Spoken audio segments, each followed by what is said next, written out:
I just want to make sure everyone can hear me. Loud and clear. I can hear you. Can you hear me?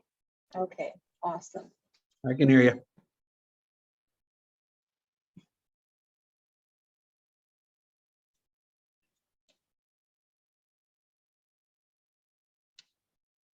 So Cheyenne Myers is having trouble getting into the Zoom session.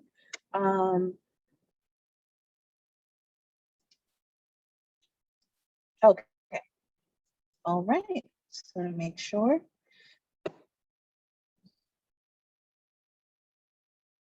Sorry, I didn't know if you heard me earlier. I'm in my vehicle right now, conducting class. So I just want to make sure everyone. Yeah. Oh, no. Nope, it was me. Nope. It's very sad, but apparently this is the norm. I see a lot of people also doing the same thing. So we're going to start. Okay, we're going to start with class. So we are in week 3. We are 1/5 done with the semester. So that is very scary because it is going by very fast. Next week is going to be June 1st. So let's get started. Yep, June 1st. Wait, did you just say we're halfway through the semester? We're going to be discussing our semester calendar, our raise our hand function. I implemented this throughout all classes, as well as assignments, tasks to complete this week, our discussion board post. Just a review also from last discussion board post, our class lecture for chapter 3, and just any virtual hours coming up in the next week, or just the usual review. So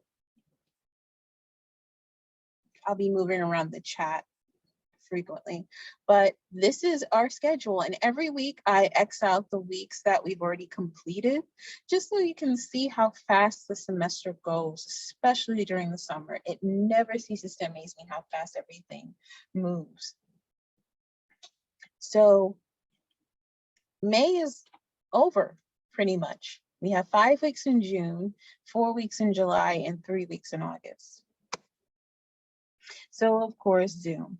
So just to make sure, to reiterate, and I'm gonna scroll down versus scroll up.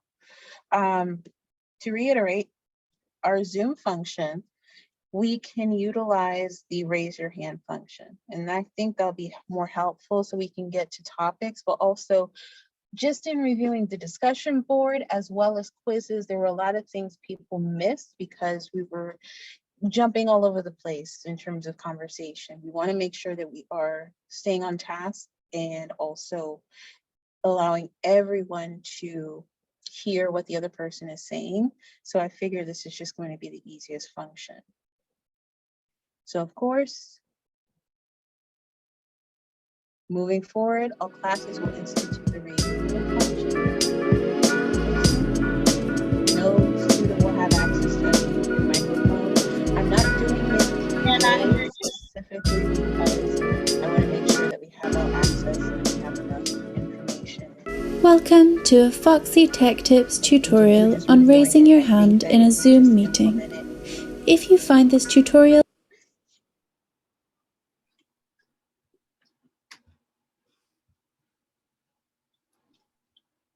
So what I'll do is, because I don't know if people can see it, any correspondence directly, please contact me by email instead of direct message, just so I can have just a record. I want to make sure I'm catching everything. Nope, okay. So you said you can't hear me. Okay. So I basically just a review of raise your hand function. We want to make sure that everybody is able to hear what is being discussed, as well as questions that come up. Just reviewing our lectures, we want to make sure we're staying on task. We're keeping ourselves If helpful, please consider subscribing to my channel and liking the video. I will show you how to do this both on PC and mobile. As well as just making sure we're covering the course material.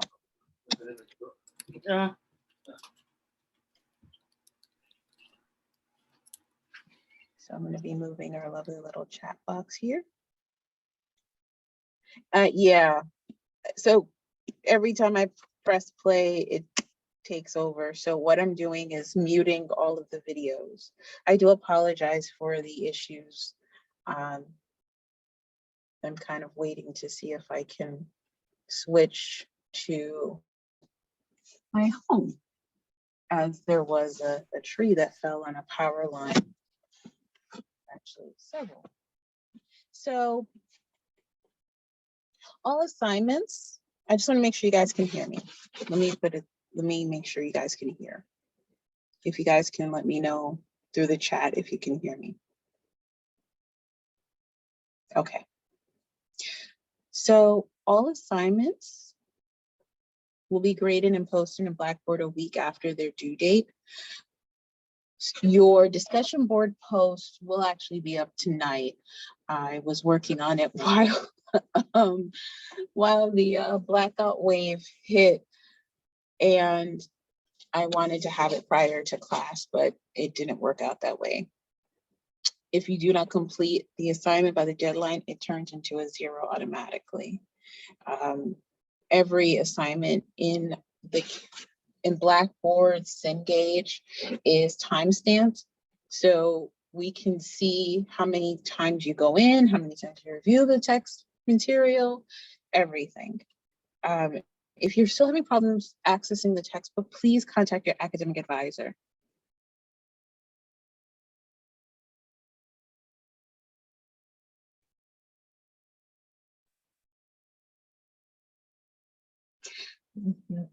I will go over that. I'll go over that. So your quizzes, I apologize. I will be grading your quizzes. I'm used to you having both discussion board and quizzes. This is the first time we split it up. So no, you guys did not miss any assignment. None. Good, thank you for saying that. You have a discussion board due this Sunday. Nope, Cheyenne, you're all set. You have a discussion board due this Sunday. That's the second discussion board in the class. I mean, if you've had other classes and there's a discussion board post every week, so it's by week. It's the second discussion board post, but we're in week 3. And I just wanted to say, if you're still having trouble accessing your textbook, please contact your academic advisor.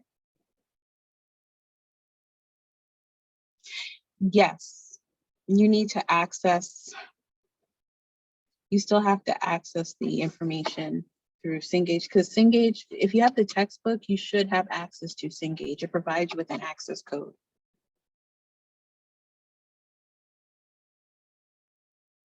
Yeah. Yes. So what I went in and set up where I have the grades generate automatically. So when you are in Blackboard, it directly shows your grade after you complete it. So we're transitioning. You'll see this also in the new platform in Canvas, where it's different because you're going to be going through Canvas like you're going through Blackboard right now. So this is how we're trying to get people acclimated to the new platforms. So instead of waiting or going through Cengage, I took the time and just put it in Blackboard, because you're going to have the same thing in Canvas.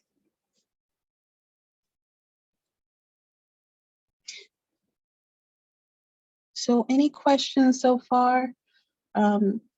Please feel free to use the chat. I will open up the class to discussion later on.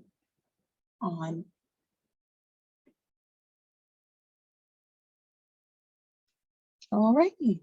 So these are the tasks we have to complete for tonight and this week.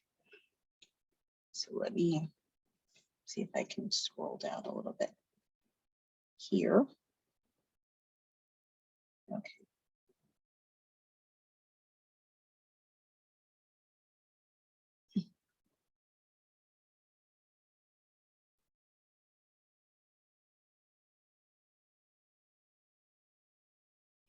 Andrew, I also received your email, so I'll reach out to you after class. So I will answer all questions after class as well, if that's okay.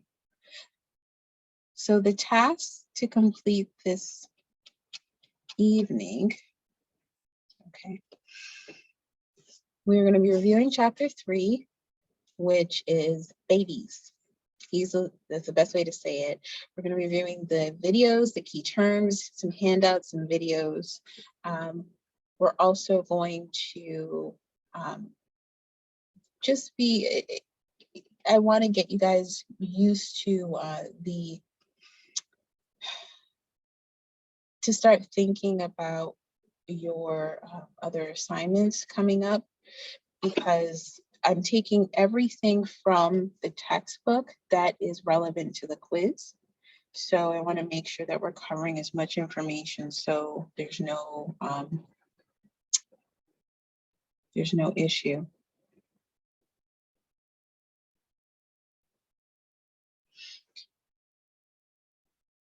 No, you don't have to. You don't have to be on camera if you don't feel comfortable. We'll use the raise your hand function. It blinks so I can see it. A very good question. You don't have to.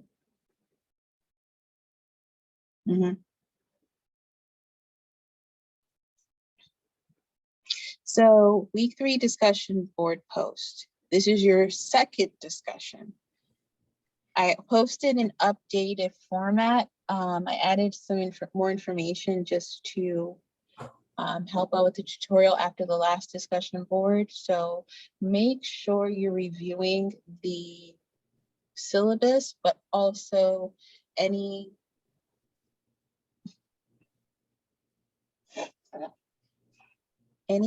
issues, not issues, I'm sorry, any particular points in your discussion board post. We had a lot of great discussion post. Hold on. Okay.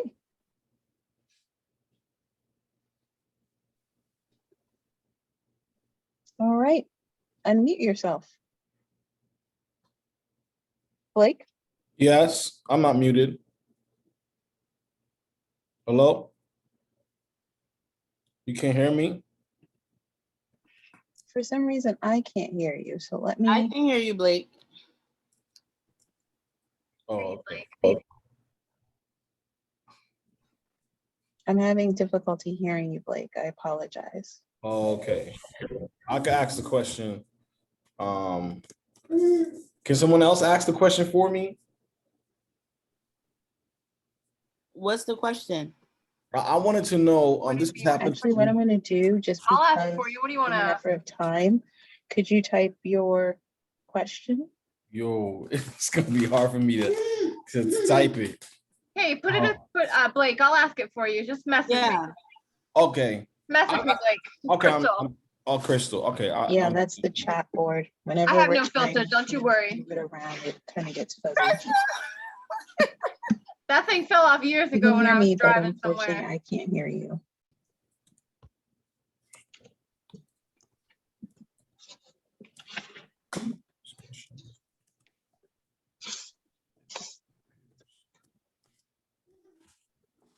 So Blake,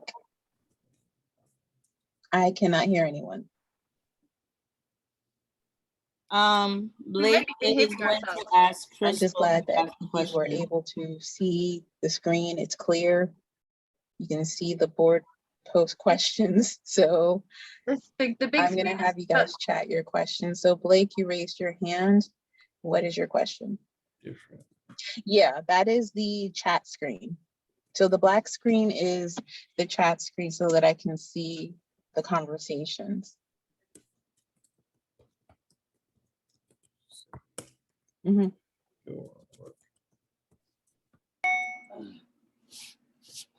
Mm,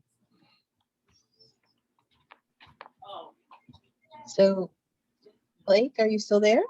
yes, I am.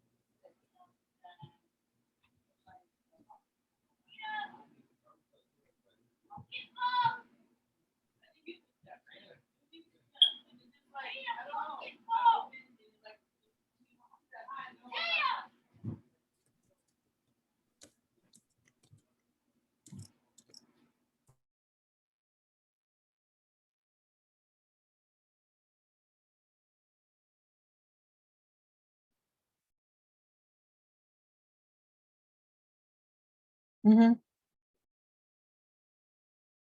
Well, why can't you type it, Blake?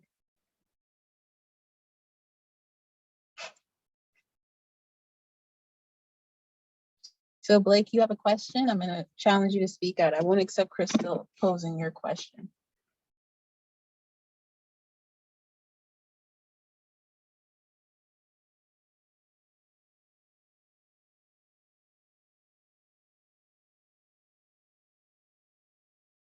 This black box is your chat screen.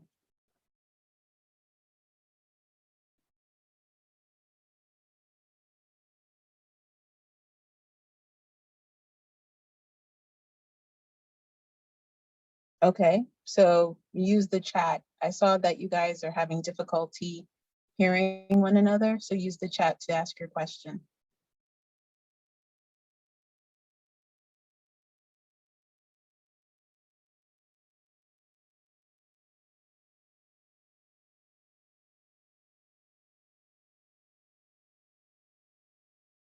Not necessarily. So Blackboard is finicky. It depends on how it feels. I don't trust the system to do that.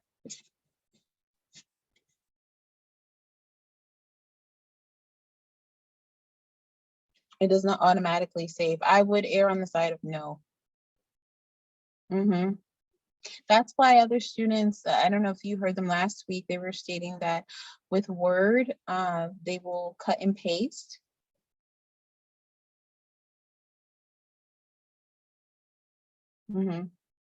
Blackboard, it has no save function at all.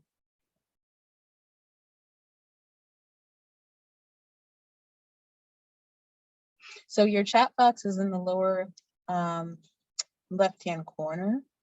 So that's why I'm looking there, but I can see you here, or better yet, I can just see the screen. So use Word, save your posts, cut and paste, save all of them, because I want you guys to get comfortable doing that, because your papers, your case studies are pretty much the same thing. Even then, it's not, even when you get save draft, it's not reliable. Any other questions about Blackboard?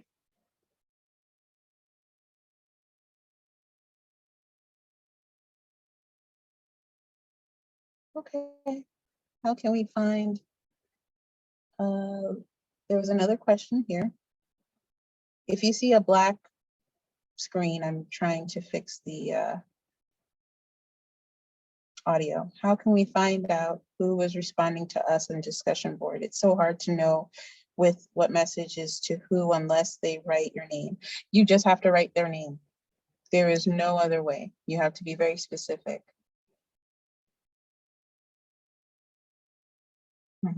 Even if you reply under that person, it still doesn't matter. You still have to write their name. Because the level of conversation can go on and on and on. It can be very lengthy.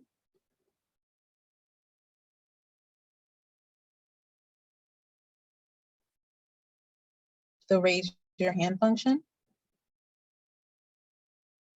the little hand.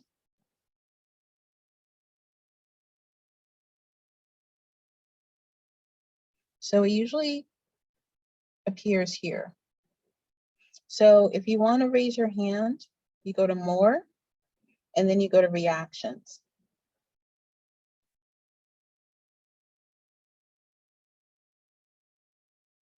Yeah, right here.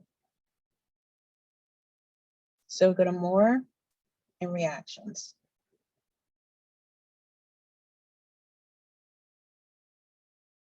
Any other questions?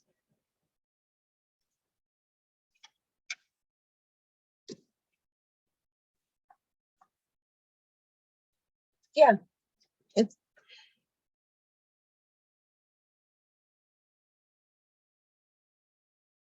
not working.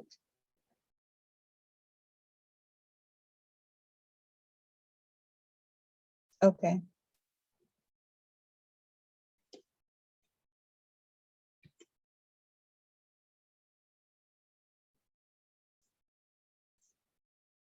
After this, I'll review that with students, okay? So after class, I will take some time to review with students.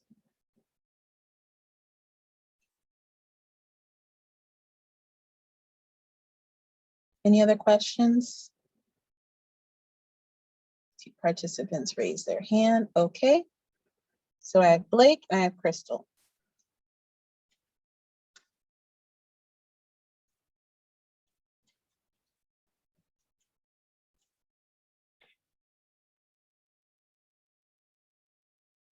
Okay.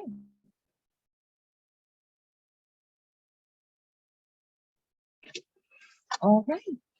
Blake, do you have any other questions? I see Jacqueline.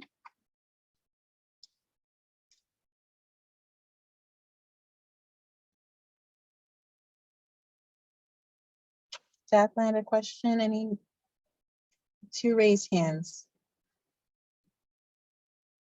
Oh, okay. Blake, what's going on?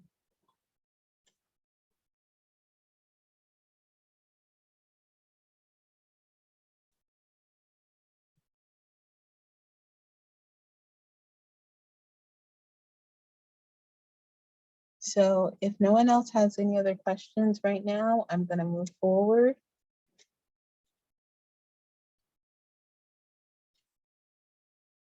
Okay.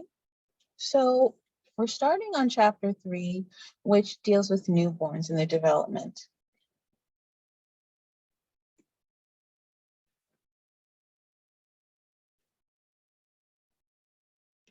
So the objective of the chapter is to learn about how newborns' reflexes, their intelligence, even in utero, how they develop.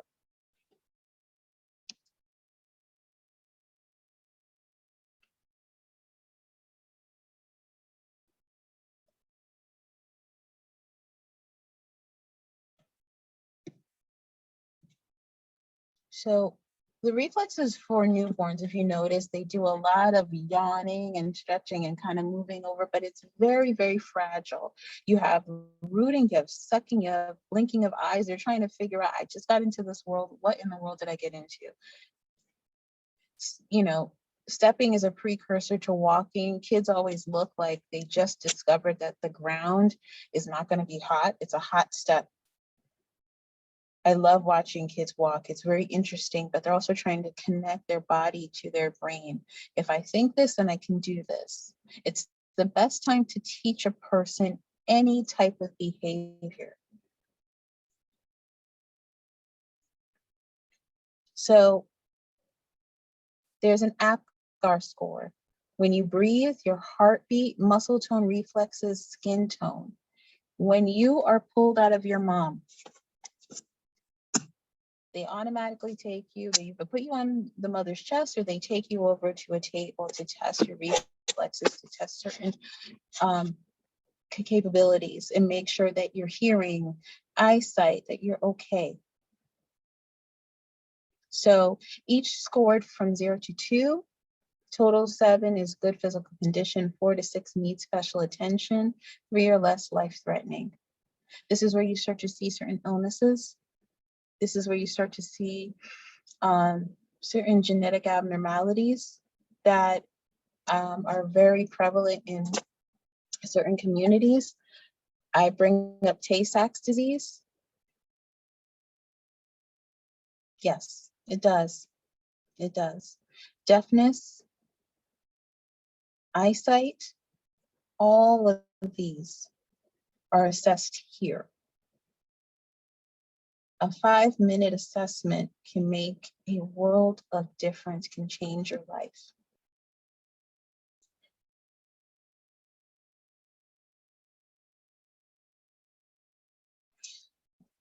They do, but I think I brought this up last week at the end of our lecture, that score now, especially after COVID and vaccinations.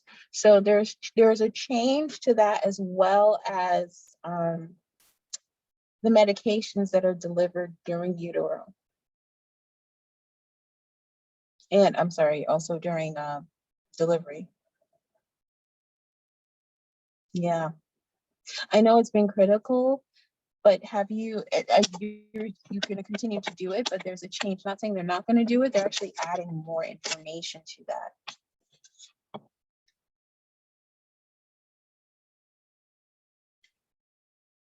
So Crystal, please let us know more about your experience when it comes to delivery and engagement with newborns. I always like to get field experience. So I'm going to see if I can unmute you.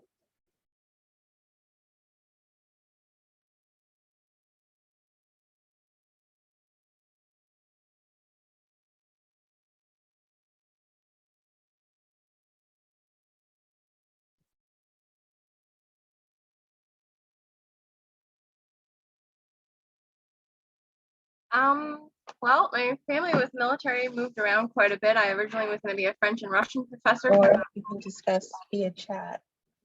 And can you hear me? Can anybody hear me?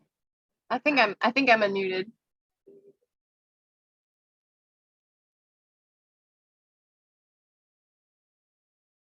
Okay. Mhm.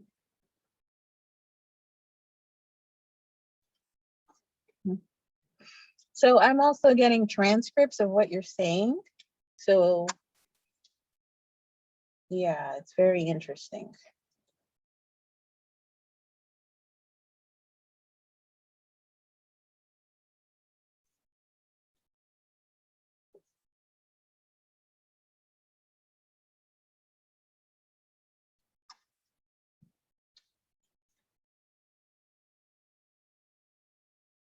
Nope, no muting.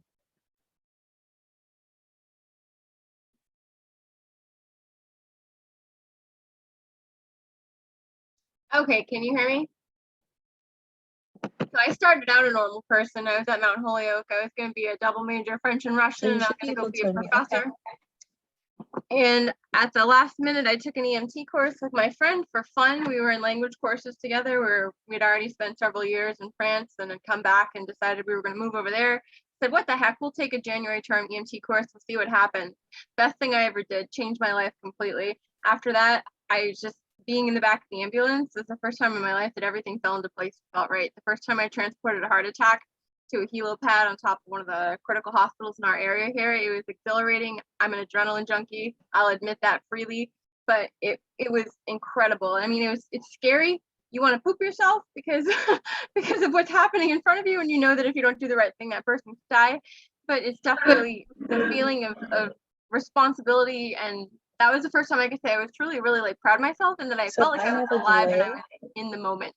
They made us do 6 months of 6 months in the for clinical time in the NICU at Hartford Hospital, the Children's Hospital. So we worked up there.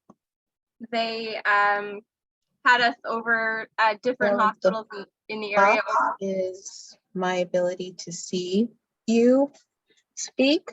Can anybody hear me? So I just want to make sure that I'm able to also hear. Okay. So I was very lucky because they had a very extended period of you follow through. If I talk over you, please let me know, because I have a bit of a delay when it comes to how your information is coming in. So do I. But they had us do a variety of clinical clinicals Okay. in critical care and different things over So 2 years, and that included pediatrics, that included obstetrics. I was there able to assist in several cesareans. I was there for several different complicated births, some rare births with some difficult problems. I have seen a Tay-Sachs child before. It is very unfortunate. It's not something you will forget oh, I anytime did soon. not know she was finished speaking. We've delivered successfully in the field Well, as far as possibly, myself 3 times. considering that half of the metropolitan is here. I have several different types of Wi-Fi. We're lucky that we have CCMC right around the corner as far as resources for EMS to go up there and continue their training. I've done cadaver labs with infants and children, and then I was allowed to participate in different difficult births in the operating room with this cesarean sections and things. And then I partook in 3, thank God, healthy births in the field that we delivered children, twins and 2 boys. So the total of 4 babies, 3 births. There wasn't really too much issue. Everything was passed. Everything was fine. There was no issues with afterbirth placenta, anything like that.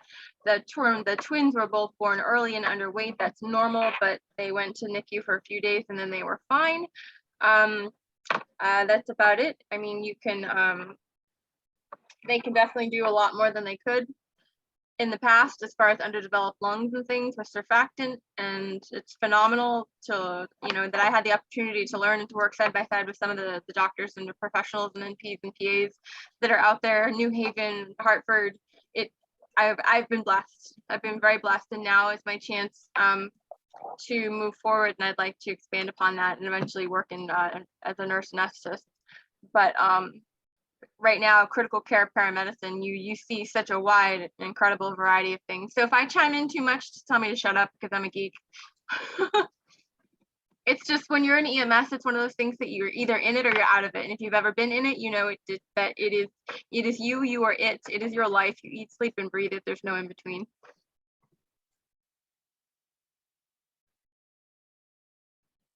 But it's awesome. I wouldn't change it.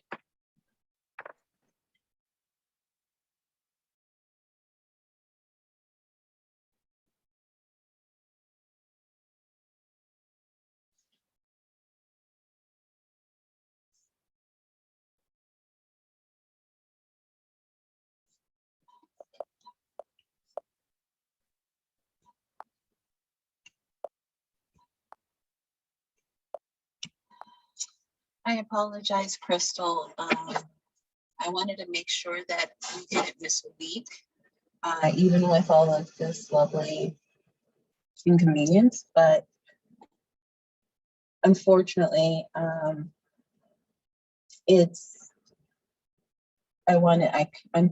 hear you in delay, and it's about 3 or 4 minutes delay. So it comes in jumbles, and I think that's because they're trying to bring back up all of the Wi-Fi here. But I wanted to utilize the chat. I think just primarily, if I ask a question, we'll just utilize the chat to respond with each other this evening. You guys are absolutely right. So the hospital rating and the neonatal behavioral assessment scale assesses exactly what it says: your body regulation and motor skills, state and social well-being and alertness. Now, if you are a child that's struggling with some type of substance abuse because of the mother, you'll see some deficits there, and that's where you'll be able to use the former skill that we discussed in this slide. So your alert and activity, waking activity, crying, and sleeping, these are all really important things in the first couple of months of your life. Even now, more so in utero. And when I say utero, I mean during your pregnancy.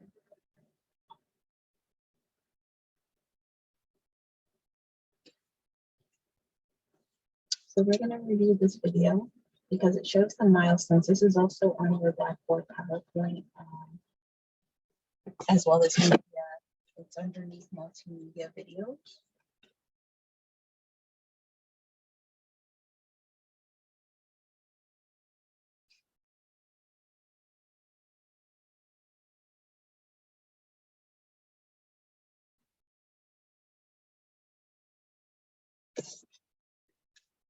Sitting here now. Oh, boy.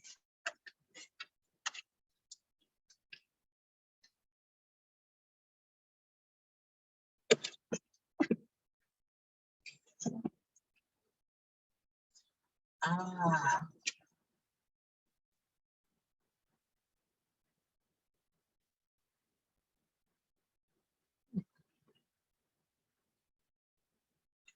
Well, what about now?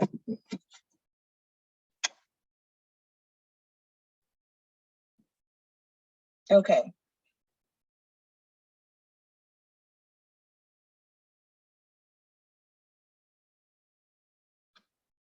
Gotcha. Well, the great part is this is not something that is going to be a repeat. However, I will be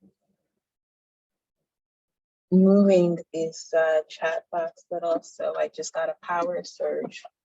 So hopefully things are back up and running. But I will be reviewing this video. So this video is also on Blackboard. It is underneath multimedia. Okay. This is underneath multimedia. It's in Blackboard. And you will have to take a look at it, but also it's used in your quizzes as well as your discussion board posts for this week. So make sure that you review, but I will be playing it and hopefully it will be going through. So I'll be the first to admit that learning the developmental milestones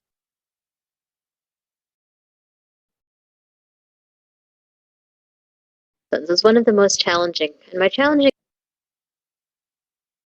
I mean frustrating things I had to learn in medical school.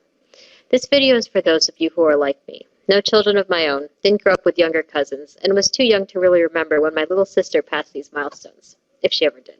Just kidding. The milestone tables out there are numerous, and just by looking at them, there appears to be no reason as to why milestones happen when they do. My job here is not to read you those tables, but rather it's to help you come up with an approach for memorizing these milestones. I'll also try to point out, in my opinion, what is the bare minimum of what you need to know to pass an exam and stay afloat on your pediatrics clerkships. Again, for the purists out there who believe in and can memorize long tables of information, this video is not for you. For the rest of you, let's begin. The best way to think about the milestones is first to eliminate all the extraneous time periods that you find in books and tables. This means pay attention to the major age groups only.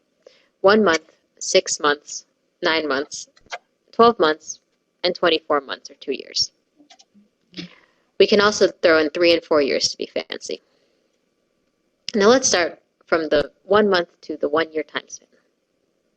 After 1 year, the goal is to have a toddler who can walk by him or herself, gross motor skills, use a 2-finger pincer grasp to pick up objects, fine motor skills, say mama dada, language, and imitate a parent, social cognitive. If you choose to remember one set of things, I would remember just these 4 things. On the flip side to the 1-year-old is the 1 month toddler who can barely do any of this. Imagine, a 1-month-old can only lift their head when prone, track things with their eyes, coo, and recognize their parents. One caveat, which I hope will not throw you off too much, is that while walking is strictly a 1-year thing, the 1-year-old who can't walk is not necessarily delayed. What you will be given on a test, however, is the 1-year-old who can only sit up, i.e. who hasn't even passed the 9-month milestone that you would call delayed. Now, if you understand this, it's easy to remember the stuff in between, or at least it's easier to guess. 6 months is the halfway point between 1 month and 1 year. It's also the halfway point between lying down and standing unassisted, which you might guess is sitting. It's also the halfway point between being able to use 2 fingers to grasp an object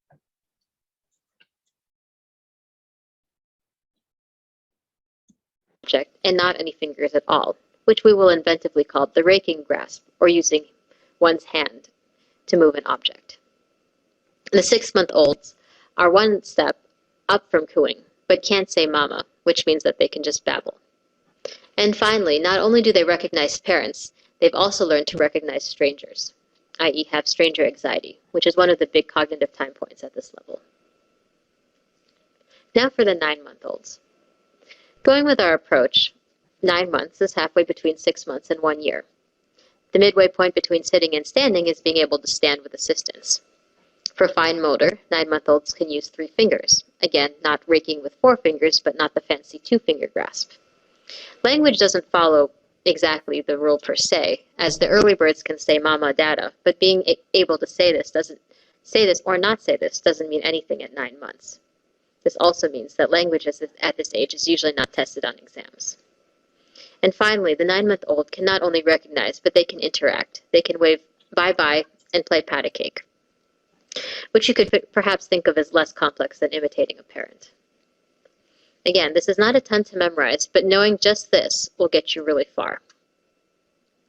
In my opinion, the 15-month and 18-month marks are pretty low yield, but you can still use the same strategy. If you remember the 1-year and 2-year marks, then you can figure out everything that should fall in between. Exams usually don't test these months, and on your rotations, you can ask the parents what new motor, language, social skills the child has developed since 1 year, and using the 1-year milestones you memorized to help prompt them. Then you can go to your attending and tell them whether they are or are not meeting the milestones, with just the 1-year and 2-year information. The next big category is the 2, 3, and 4 years. These tend to be easier because the numbers correlate well. 2 years is the year of 2s.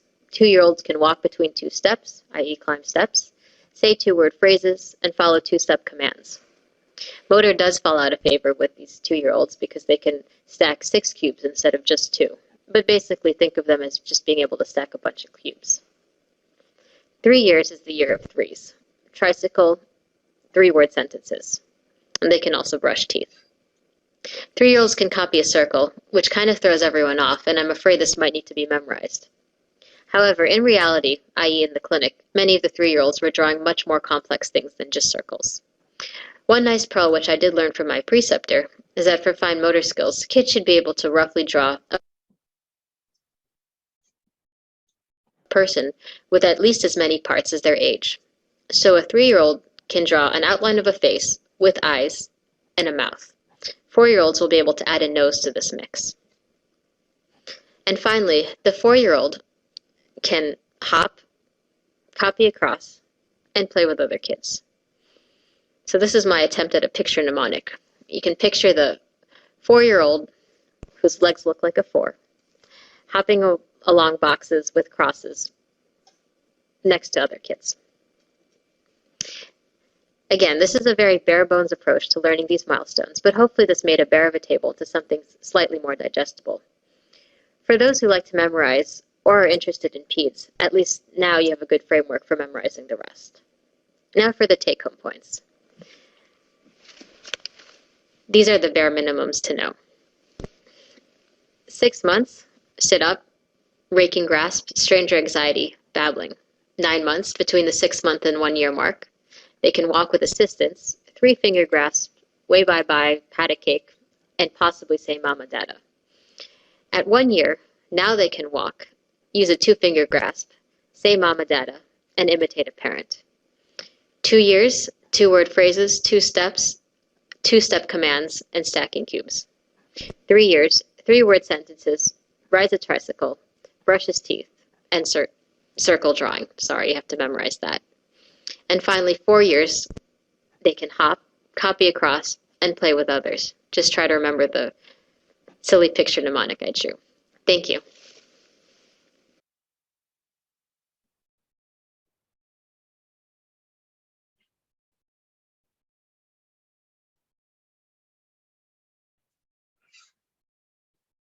So So I'll be the first to admit that learning the developmental milestones is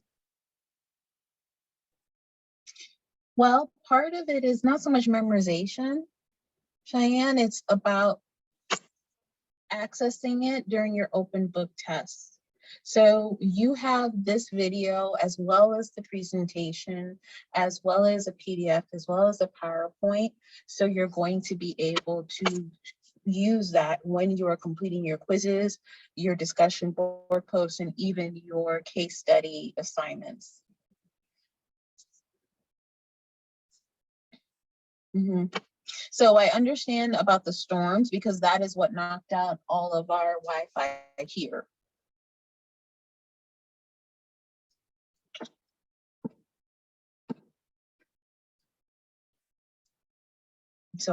So whatever, I'm located in Alexandria, Virginia. So the black strip at the top is the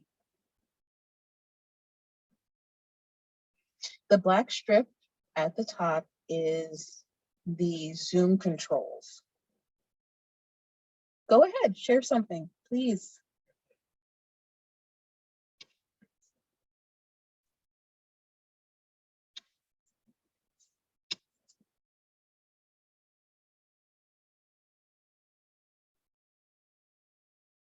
Mhm.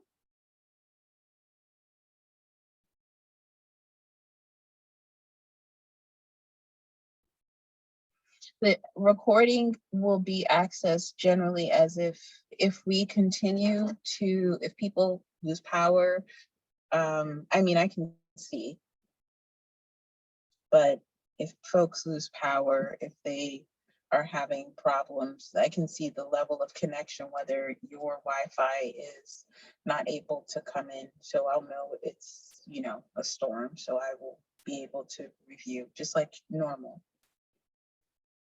So that is a question in terms of unmuting, because I'm using limited Wi-Fi. I want to make sure that we can continue.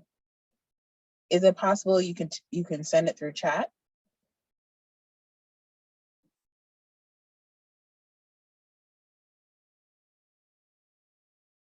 But I know Brittany wanted to also discuss about her child, her experiences, and you're absolutely right.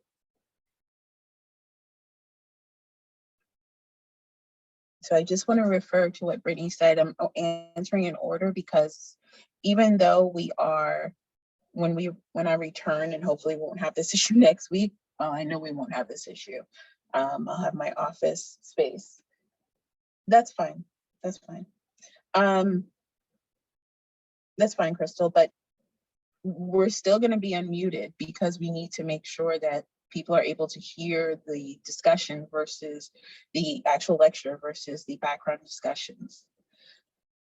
But I do agree with you, Brittany, there is a sense of awareness, a sense of danger, a sense of knowing your surroundings at a young age and even younger, because we expose our children to the world through media, through just engagement in general.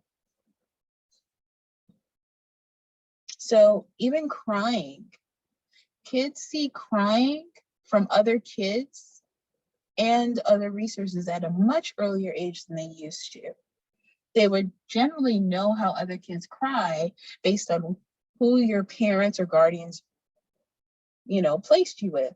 Now, because they have, you know, multimedia applications, they can see and mimic those behaviors. So basic crying, mad crying, pain crying, it's learned at a faster rate. Even sleeping. Sleeping is, any parent will tell you, trying to get a kid to sleep is a miracle. You have to be on a certain schedule. You have to make sure that you are sleep training your child. Are they able to sleep without you? Newborns sleep 16 to 18 hours a day. Some newborns, though, do not. They have their own schedule. The best piece of advice I've ever heard a person give to a new parent is to not say, well, what is our schedule today? Or what's my schedule and how will the kid follow it? Just to basically ask the child, so what are we doing today? Because obviously you run the show now.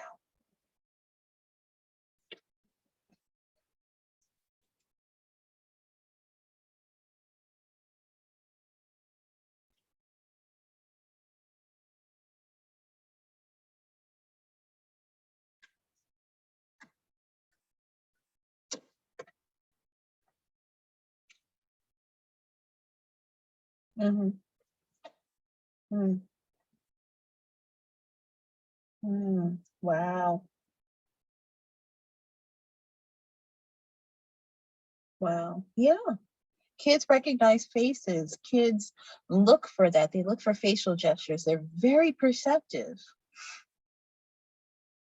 Very perceptive. That's why,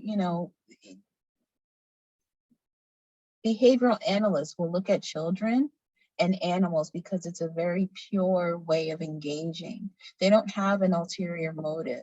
And if they have one, it's very benign. It's very small. This person is, I wonder if this person will give me ice cream, or I wonder if this person, will feed me, especially newborns. Newborns, they latch on to the person who they latch on to, literally. That mother-child connection is important. So there's a term called co-sleeping. And prior to studying human development, I've never heard of this term where there's a bonding in cultures based on just sleeping near or with the child. But then research suggests that co-sleeping is dangerous only when parents smoke, drink, or sleep with babies in sofas or chairs. So it's a way of nesting, providing that level of security, but also there's a contrary research where are we creating separation anxiety? I gotta tell you, what are your thoughts about this? Co-sleeping, it sounds like another fringe term that we're adopting, and I say we, the psychological community. Is it wrong? You would put your bassinet right next to the bed. Right.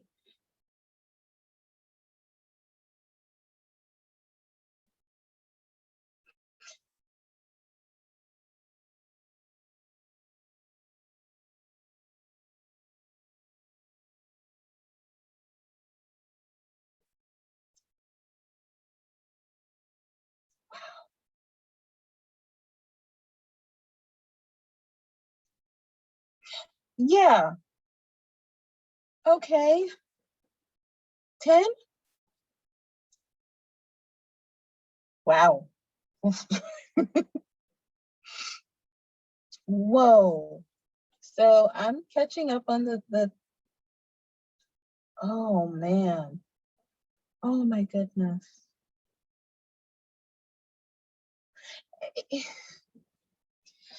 I understand newborns and infants, but I agree, having the baby near you and allowing the child to experience. I did start something. Having the baby near you is one thing, but I will say there is a certain age where co-sleeping, and like I said, there's certain terms that really don't need that definition. Right. I feel that if the child can walk and talk, they shouldn't be sleeping in your bed. If they can walk and talk, they shouldn't be sleeping in your bedroom.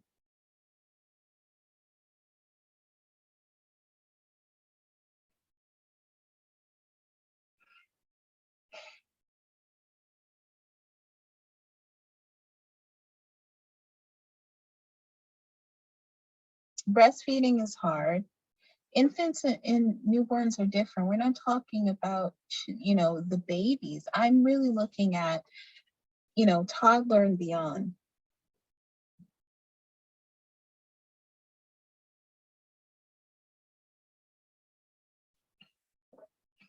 Pacifiers have been a debate for decades, because when you remove a pacifier too soon, some children actually use their thumb. They suck their thumb instead. They replace it with something else, a blanket, thumb, anything.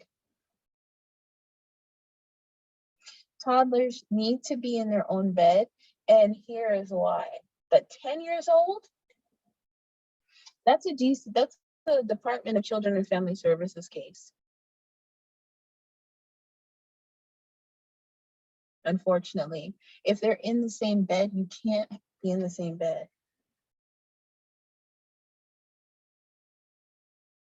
You can't. No. If you were to say that, well, and here's the thing, it's about what are you getting, what is the child getting out of it, and what are you getting out of it?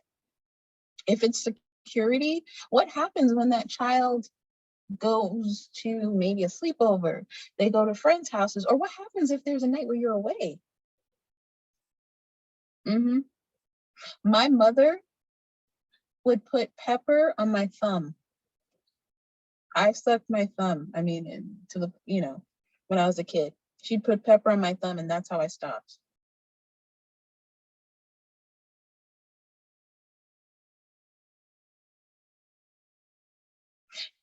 Yeah.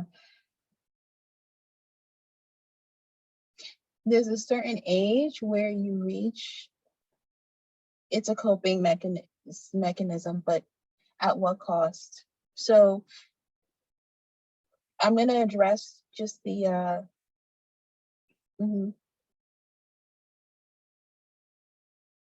So sleeping in the bed, and I'm going to address it both legally and clinically. Legally, in all states, there is an age, and they vary, but they don't pass, it doesn't really pass 5 or 6. You can't have them in the bed with you. They can't sleep in your bed.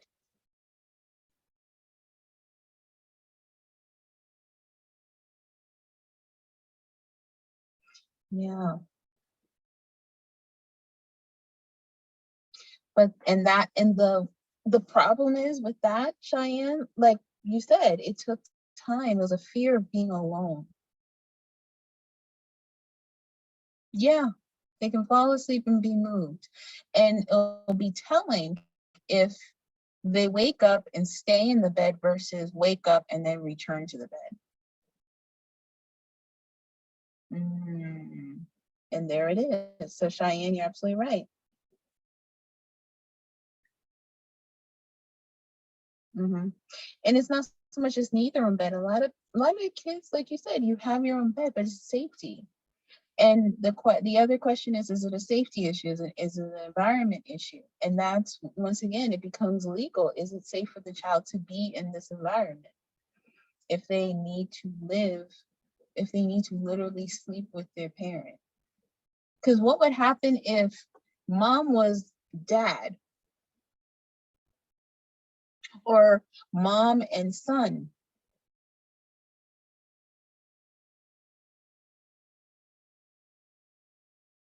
What would happen if the genders were different? So it's one, and it's, if your mother and daughter, you find that, or if you're mother and daughter, but if you're father and son, it's pretty much the same. Absolutely not.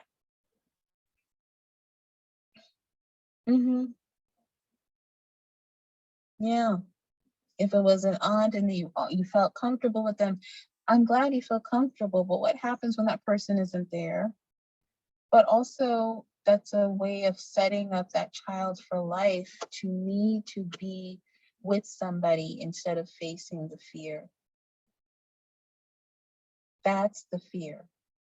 That's the concern. So clinically, I've worked with several kids who have that issue. I had a kid who was so, he was like 12 years old. He was 12. He was a small 12, and he would get into bed with his mom at night. And it became an issue between mother and husband, his father. And he's like, I just get tired. I come back from work. I'm not, moving him.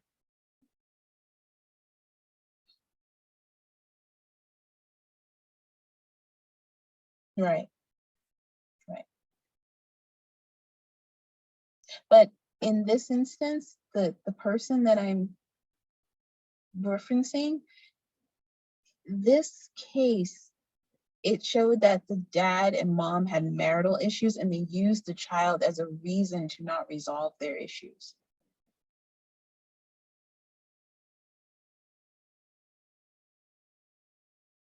And it's not fair. You know, it's one thing, think about it like this. If, not saying your husband would do anything to your child, not saying your wife would do anything to your child, but if you have a child sleeping with you past a certain age,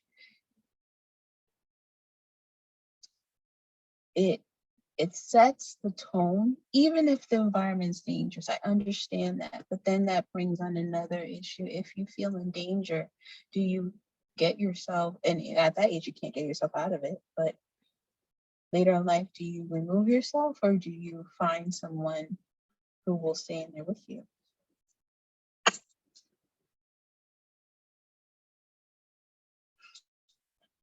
And the father and son, it depends on the age. Think about it. There's a certain point everybody feels really comfortable with seeing a parent of any sex, gender with their child in the bed. But quickly it turns from, oh, that is so cute, they're sleeping and they're sleeping this way and they're doing this, to no. If the child is sick, well, first, are you sick as well? Is it contagious?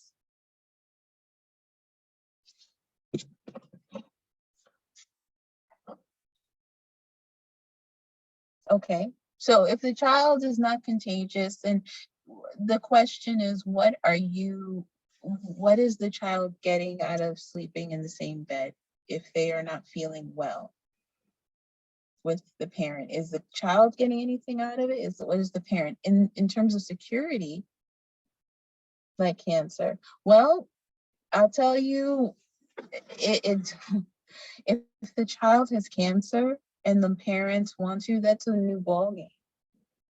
But even with cancer, I've seen cases of like, no, because there are people who will abuse. They will abuse. They don't care. And it has to be uniform. It has to be absolutely uniform across the board. You have to put your foot down and say no, because there are people, and I've met them clinically, who will assault. Think about what it is, easy access. Look at the tape of, if you guys saw it, I wasn't able to show it, the video this week, I think it was in Florida, it was a past week, where there was an 11-year-old girl who fended off a would-be abductor. She fought, and the way how they found him, because she was playing with slime. Yeah, she was playing with slime, and they found this just like, I have like facial tics when this happens. Like, and if it's a case I'm not working on, I get to be a citizen. I don't have to think clinically and methodically and be dispassionate about it. I get to say, you are a pervert. Seeing that tape made me so sick. But she fought and she tripped him and she got away. Some people will utilize anything to violate children. And that is a mechanism. Sleep, they'll say, oh no, it's normal, it'll be a cultural thing. It's normal. We sleep all the time. But then you have to start looking at behaviors, routines. So it's normal. Okay. What else is normal in the family? Sometimes you don't want to set the precedent, the tone for the child either. You can have me as your support. I don't necessarily have to be near you to be there for you.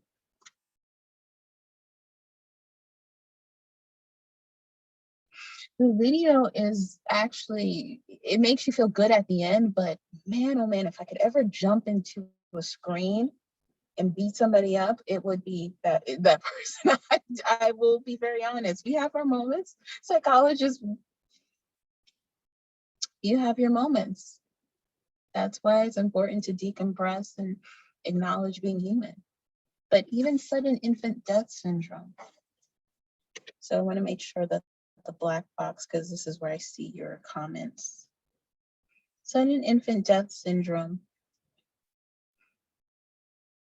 Inexplicable. Premature birth, low birth weight, parental smoking, overheating, sleeping on your stomach. This particular, and sadly, in a particular group, demographic of people, African Americans and Native Americans, this happens a lot, where if you sleep on your stomach, the child, they die.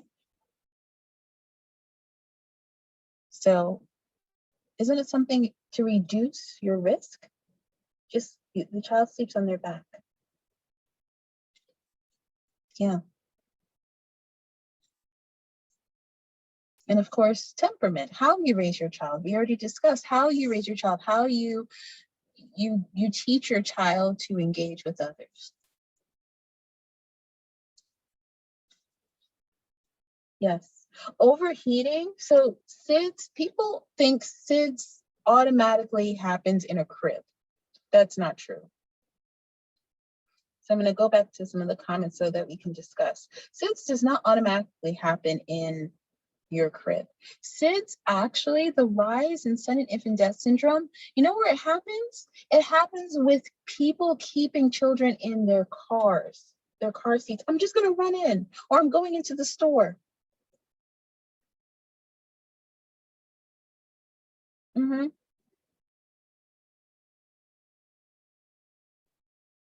Mm-hmm. Yeah. They keep children in their car. I actually worked with a couple, and they were trying to figure out how to tell I guess the primary caregiver was the mom, because they both had to work. Awesome. And mom would take, her grandchild everywhere she went. And guess what? She would leave her in the car. And they had to tell her, please don't do that, because they've already been investigated by Department of Children and Family Services, and mom was their only social support.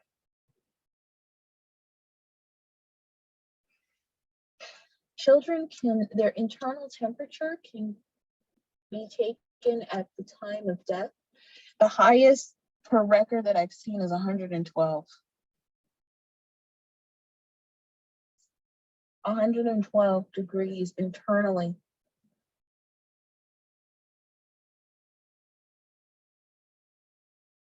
Mm-hmm. Mm-hmm. So we learn from our behaviors, from what we've encountered in life, but at the same time, certain things, if you have a question about it, because heredity and environmental contributions to how you raise your children really affect how people see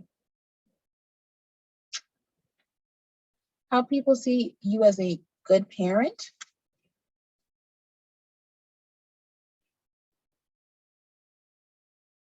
Mm-hmm. Yeah. Mm-hmm.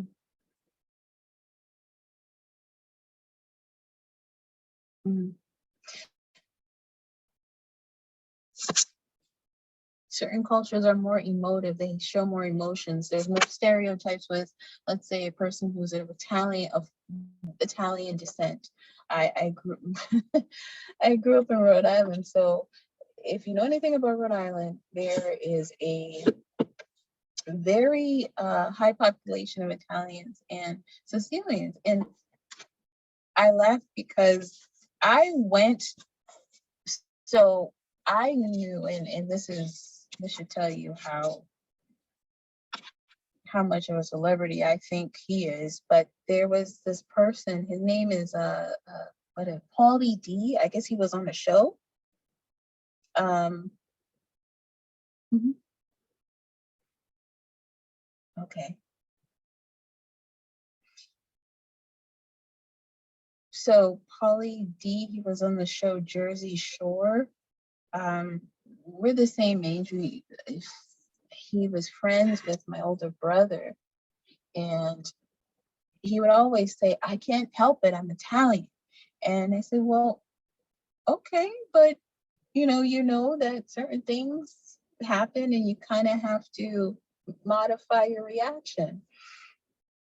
And it was just humorous to me when I saw him on television, but in meeting his family, seeing his family, and even just seeing how they raised their children, I didn't grow up, he was one of the first people who ethnically Caucasian families. I, knew him as a really young kid. We were young. And I said, wow, even though we may be from different areas in the world, people have their own levels of emotional reaction. When you are of Asian descent, we had a friend in our class. She was Cambodian, and she always looked like she was prepared to, just take a role. There's a level of importance, a level of reverence to everyone and everything. Even as a kid, she was the only kid in kindergarten that I ever knew who wore a blazer. These things are seen as stereotypes, but at the same time, there are certain cultural significances. So your stability and temperament. How you are raised predisposes you to your temperament. Nature versus nurture again. If you're allowed to react and act in a certain way as a child, odds are you're gonna be allowed to do that as an adult. If people let you always see that one kid who's really spoiled. Oh, well, I don't want this. My mommy gives me this. I don't want this. My mommy gives me that. And you're like, well, your mommy's not here, so you're going to eat this. Or the kid that doesn't want to eat anything. They want to eat even something little. You give your kid something special to eat. And that kid always gets something special. And the second they don't get it, they have a fit. It starts very, very young. When do we go from spoiling to creating a personality disorder? Narcissistic personality disorders are created out of people never hearing that they are wrong and they have to take responsibility.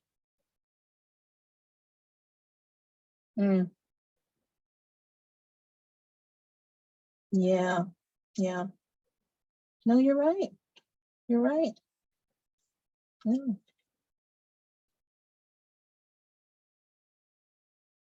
Mm-hmm. Yes. Yeah. Mm-hmm. Showing emotion and can I ask this page and Marzina, showing emotion to people outside of your family or showing emotion, period?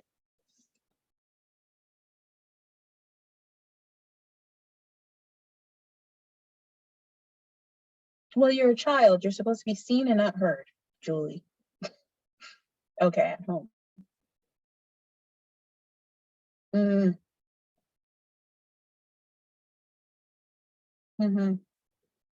Showing emotion, period. Exactly. What do you have? And yep.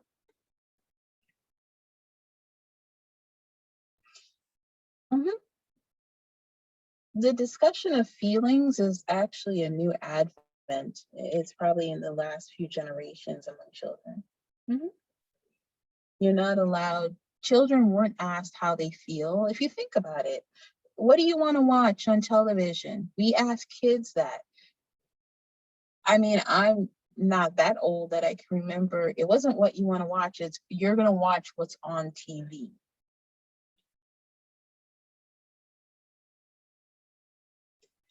You sit here and you learn about the Cuban Missile Crisis, or you learn about USSR, like all of us. That's That's it. And when it came to remote controls, once again, not that old. I was born in 82. I was the remote control. I was the rabbit ear. I was the antenna. Wi-Fi. I remember when my father first got the house dial-up connection, he thought anytime you took the phone off the receiver that he was paying money for it. So automatically he would say, you know what? You have to earn that ability.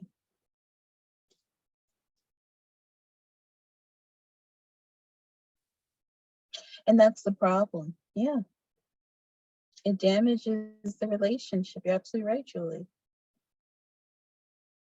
Mhm. It's difficult because that level of affection, even as a child, it makes such a difference. Even if they say, okay, it's going to be okay. It's going to be okay. You know, don't give too much, but give just enough. It's hard. It's hard to nurture a new life. Mhm. Mm. Mm. I remember we had a remote control, but anytime that battery stopped working, forget it. I used to just sit near the television because it was just a lot easier. Hmm. So this is a video that's also online, considering that we're having so many lovely difficulties this evening. I'm going to not play this here and continue with the dialogue.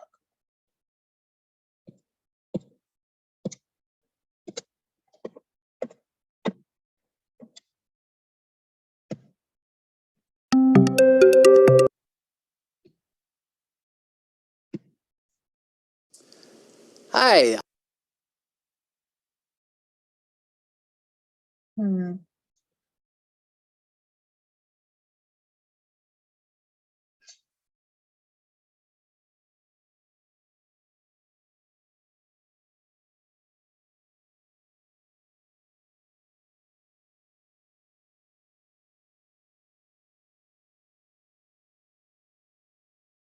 Mm-hmm. Yeah.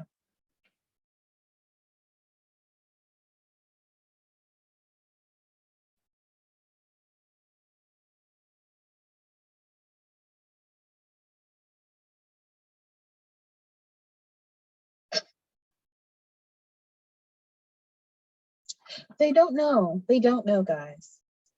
They don't know.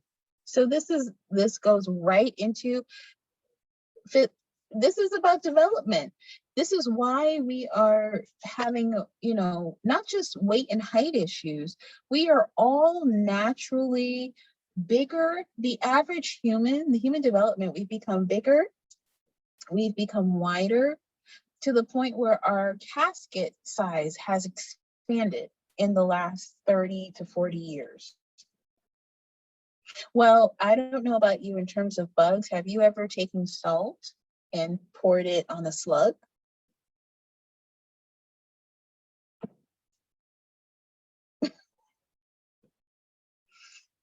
Yes.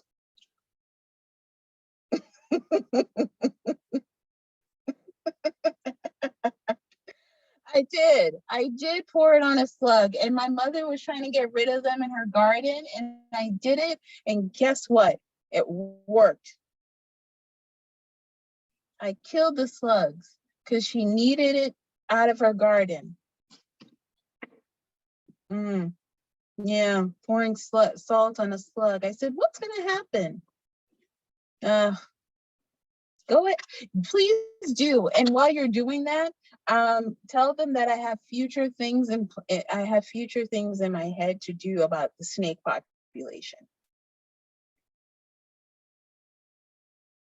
I'm not a fan of snakes, but you're absolutely right. You're absolutely right. You know, mud pies, playing outside till the street light came on. You were outside whether you wanted to be or not. You were engaging with people, and you were also, playing together, you know, you were waiting for the ice cream man to come. So you spent less time indoors and near food, you know, you were able to develop certain cognitive executive functioning skills that didn't require, you know, any type of technology makes it easier to do things. However, when we are able to engage with each other, our brains organize faster. Think about even phone numbers. Remember when you had to remember a phone number? Wow, this spider conversation is really, Spiders and Bonnie. Remember when you had to remember a phone number?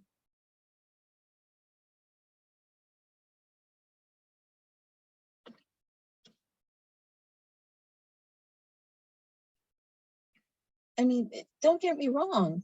You have kids who are in the first grade who know how to complete a Zoom class and teach you how to, you know, organize your laptop.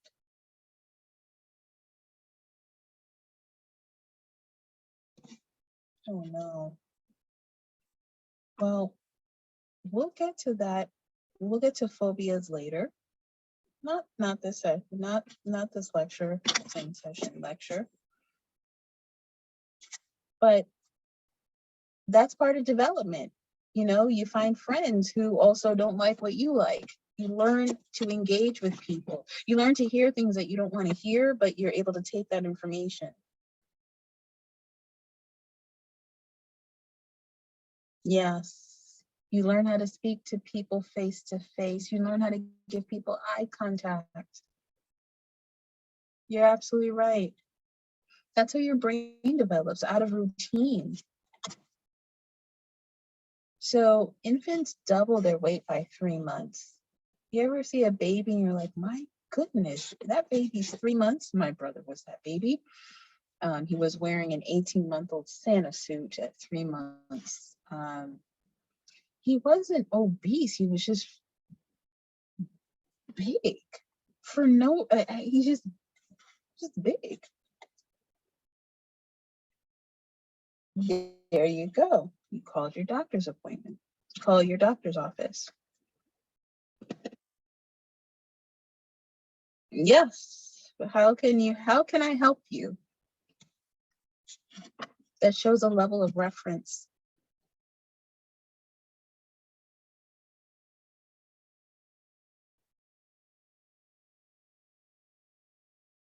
Calling people has changed.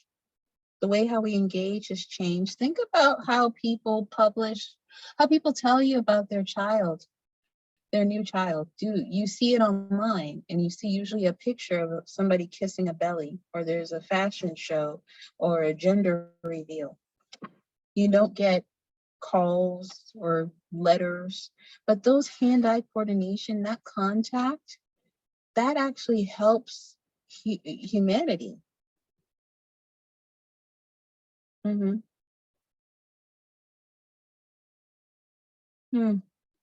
Text messages can be lost. At least if you call and then you leave a voice message, there's a better chance that they're going to receive the message.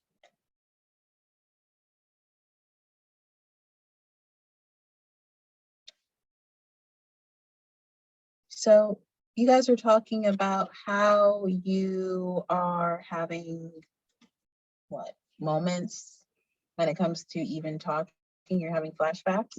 What about eating? What was your appetite like?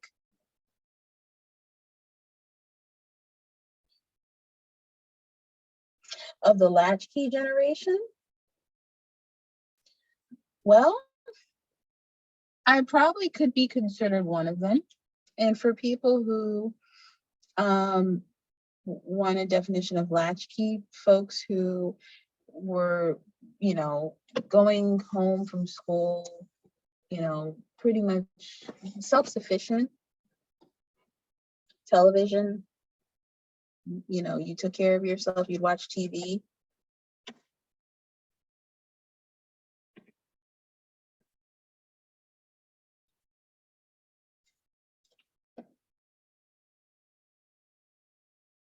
So I think latchkey kids got a bad rap at the time.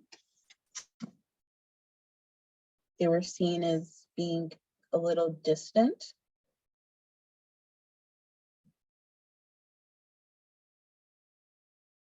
Mm-hmm. Yeah.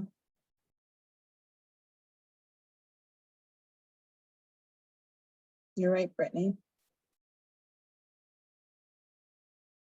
I think stranger danger did cut that off. I think that the increase in our ability to see that there are people who live next door to you, could be pedophiles, could be these vicious people who would take your child, who would hurt your child, even daycare. So think about daycare. Daycare alone has a lot of mandates now. Daycare is so expensive because we can't engage, because we can't have our children around just anyone. They have Corey background checks. They have people who are not able to, work because they may have a record, which is good, but with all of those mandates, with all of that checking, it costs money. Stranger danger is real, and there are parents who are so fearful they became they're increased, they became smotherers.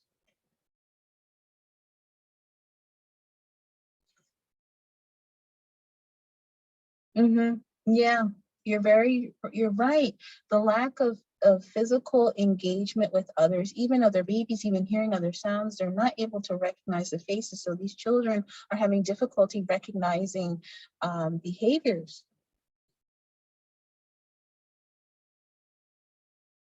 Yeah, don't eat. Nope, Rosie, you're right. Because if Rosie, if you ask for food, it makes you seem like your parents aren't feeding you. That's cross-cultural.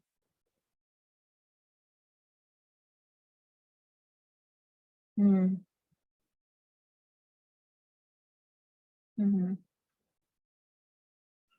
So,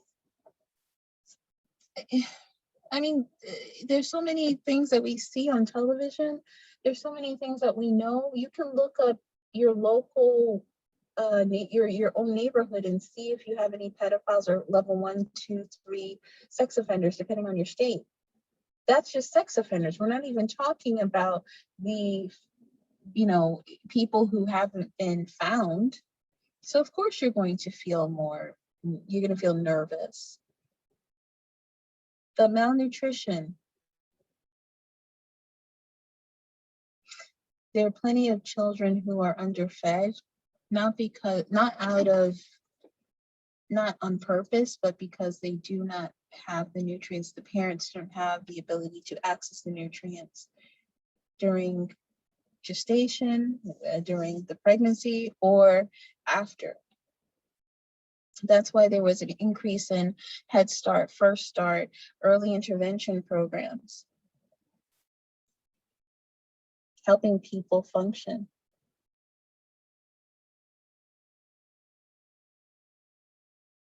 Oh, wow. Oh, wow, Arlene. Hmm. Wow. That seems to be a big thing, and as I said before, it's cross-cultural. It doesn't necessarily seem to be just one group. It seems to be a parent thing, as if you ask for food, it shows that I'm not feeding my child. My parents were the same. Unfortunately, my mother was that mother who was the baker, my mother was the worst house to go to if you weren't allowed to take any food. It's seen as rude, especially if it's not offered. You're correct. It's also seen as disrespectful to your parents. It's seen as greedy. But if you're hungry, but you'll wait, right? You'll wait till you get home. And you better hope and pray that there's no, and I don't mean this, I mean, just cool, it's just a saying, but you better hope you don't see a McDonald's and you hope for McDonald's and your mother says, I can make you food better than McDonald's. I love that line from Raw, because your parents can never make you the same food that you find at a, you know, fast food place. So, no. You can only eat, you can only eat from a person's home if they were advised, it seems. And it depends. Not all parents are like that, but it depends. Some parents are very adamant about not making me look like I can't take care of you. It's about taking care of my child. So with that said, when your child is not nourished, your child suffers certain deficits. You have cerebral cortex deficit, you're not able to process. This is where you start to see issues in, once again, executive functioning, being able to make just quick decisions, but also wait. Later in life, your kid could have problems dealing with lack of oxygen to the brain.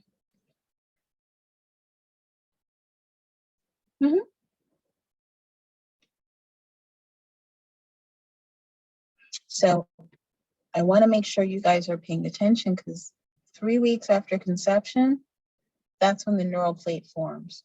Not, this is conception. So it's interesting that most people don't recognize, or women recognize when they're pregnant around week 2, sometimes week 4. It depends if you miss your cycle. So if you miss your cycle, that's a 4-week time period, hopefully.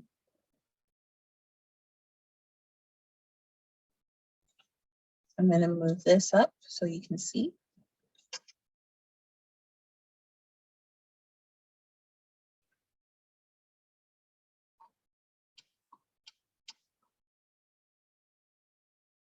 So by 28 weeks after conception, the brain forms.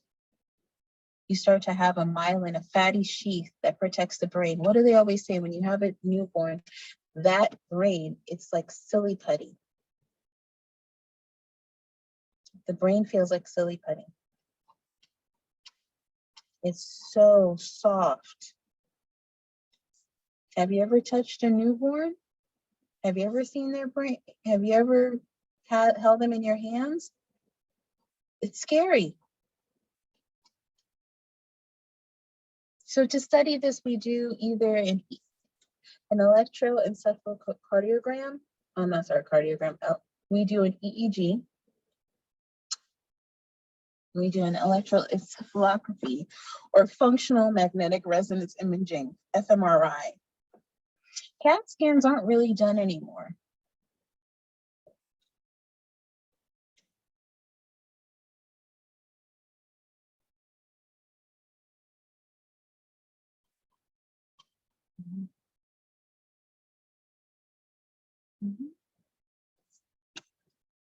So with that said, once again, please make sure you are studying the brain. You have a sense of not only the general principles of the brain function, focusing on triggers, because this is something that will be on your next quiz, as well as experience expectant growth, experience dependent growth.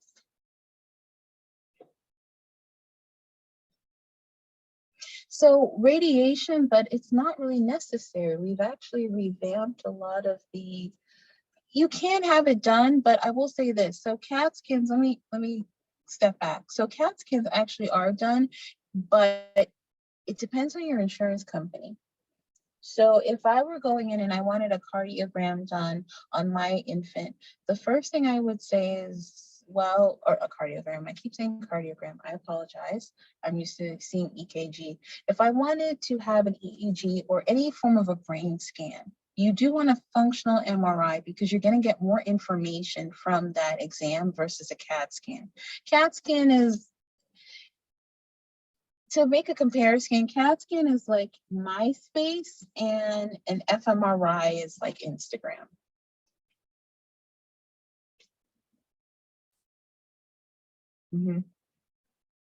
More information is derived. You get a clearer picture. And not just an MRI, a functional fMRI. There are certain attributes that are given during this examination. Right. But you can also see certain companies won't pay for it. So certain insurance companies won't pay for a CAT scan.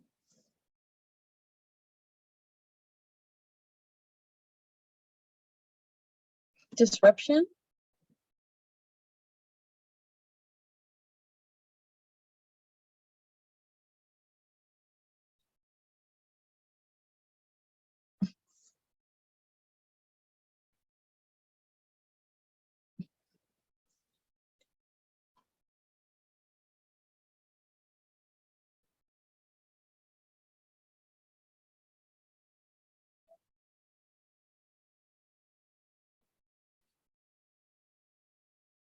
Where am I going back? Which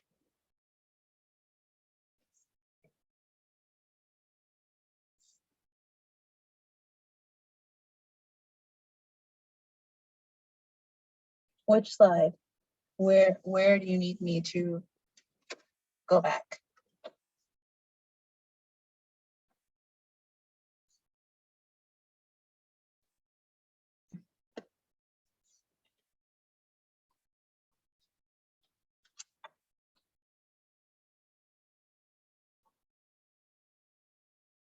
This one? Which slide? Oh, experience dependent growth. Okay.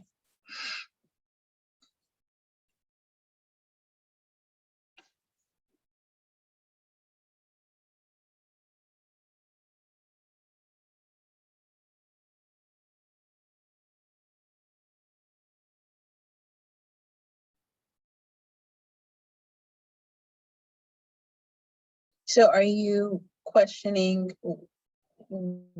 I can't understand what you last said.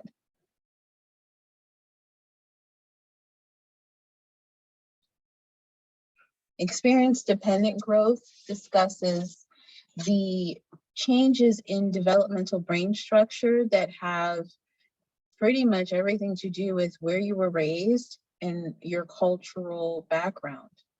So you will see, we'll use the example of last week, the twins who were born in the US, but their parents are from USSR and they're in an insular community. So they have a different brain structure than you would see of a person who was raised in England. Because they also have different vitamins, they have a different elevation, even where you are in the country in the US. So Colorado, if you go to certain areas, it's very, the elevation is very high. So your ability to take in the air, your oxygen, you can tell based on the person's bone structure, their brain matter, where they spent most of their time throughout their life, based on the genetic formation of their brain, because they're taking in a certain amount of oxygen, they're taking in a certain amount of carbon dioxide, and it's only, or it's primarily found in a certain region.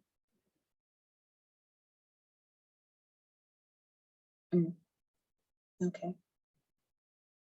So I'm gonna move forward.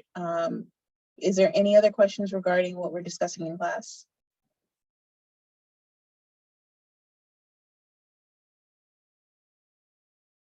Oh, yes, yes. Okay. Okay. So moving and grasping early motor skills. So when we are young, we like to make sure we can figure out how to move around this world. We all know when we see a child moving at vast rates, and I say moving at vast rates, meaning going from scooting to crawling to walking, that's the end of whether or not you're going to be able to sit down again. Some of the best moments are in those first months, because when they start to realize, wow, my legs really work. I'm going to use them as much as I can, and they take off. And the energy level just shoots up. Learning how to coordinate their hand and body movement. It's funny because they're figuring out, wow, this moves this way. So by 7 months, infants generally can sit alone. If your infant is struggling at 7 months, that's when the doctor starts to run more tests to see if there's any cognitive developmental issues arising, because they should be able, just by the location that they're in, and I have to specify this, the location that they are in, if they are in a industrialized, it doesn't have to be Western, but an industrialized location, they have access to certain resources where they are able to move and function. They have certain things that they're supposed to be able to complete by a certain age.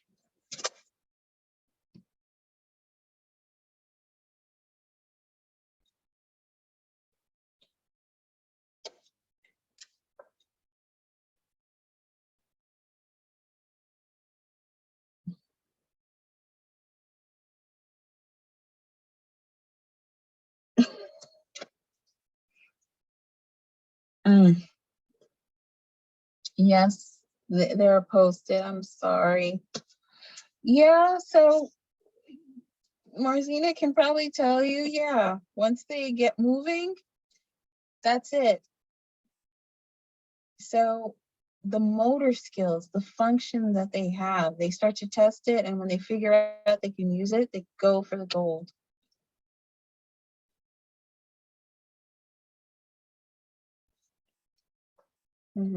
Yes, it is disengaged. Yep. Thank you, Lourdes. So walking, as I said, it's an issue of mastering your limbs. Integrating walking at the same time and running, that kind of hot step I spoke about before, that's how they get to learn how to coordinate their body, and they start to realize that, hey, I can do this. I can do this without anyone holding me, without a rocking chair. I can do this. So certain cultures may promote more activity earlier in life. It just depends on who you were raised by. So swaddling is very popular now, more in westernized cultures, but that's because we have a more global society. There's more integration. However, it started primarily in countries that had a maternal head of household. You have a lot of South American nations, a lot of African nations, a lot of Western European nations, Asian nations, who had certain households and cultures that the woman was the head. And when I say head, decision maker, primary caregiver, you would have that practice of caring and swaddling. Now you can see pre-made wraps, so you can just put it around your neck and you can carry the baby with you. So this helps your fine motor skills. If you're a child, by month 4, you having that clumsy interaction, so you're grabbing things. By month 5, you may be able to hold that bottle with both hands. 2 to 3 years old, you can zipper, you can latch something, maybe even have a button, but by 6, you're supposed to be able to tie your shoes. And once again, these are all hallmarks that we use not just to show that you're able to connect, but also to identify if there is a deficit. So handedness, this is a lovely debate on right hand versus left hand, and if it explains a personality type.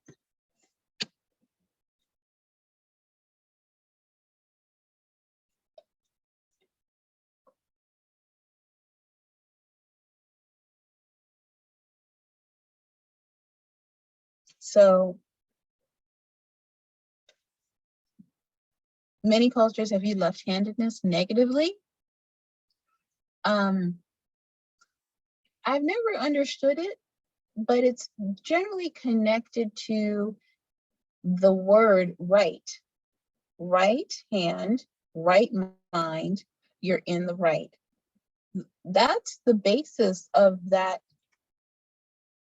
just derogatory feeling towards left-handed people and left-handedness.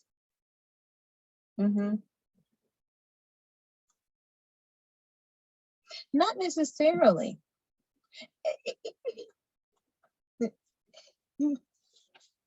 Now, it depends on who you talk to. I mean, not necessarily clinically, but I can tell you culturally, just working with just anyone, I've heard people who are left-handed are more methodical.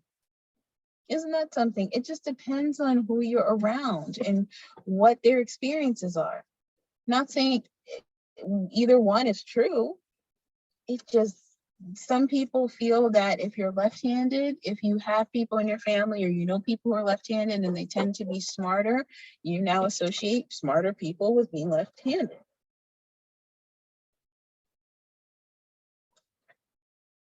Now, see, that's the question. Is that true? Is their left hemisphere more developed? Because that's not how your brain is responding.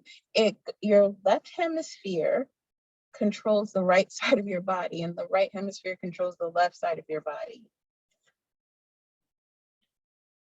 Yeah, there's a left-handed scholarship.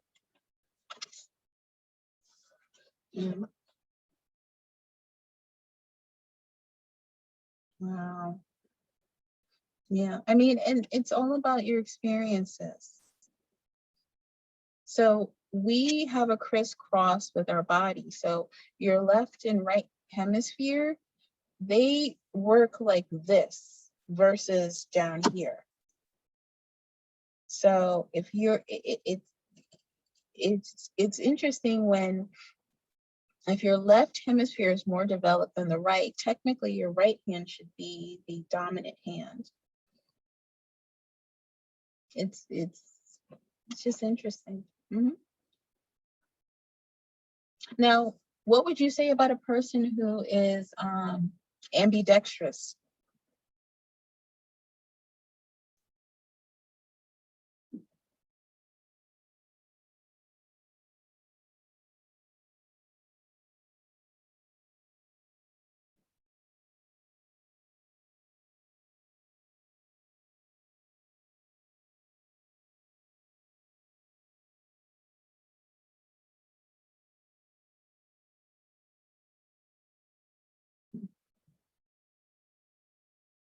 Mhm.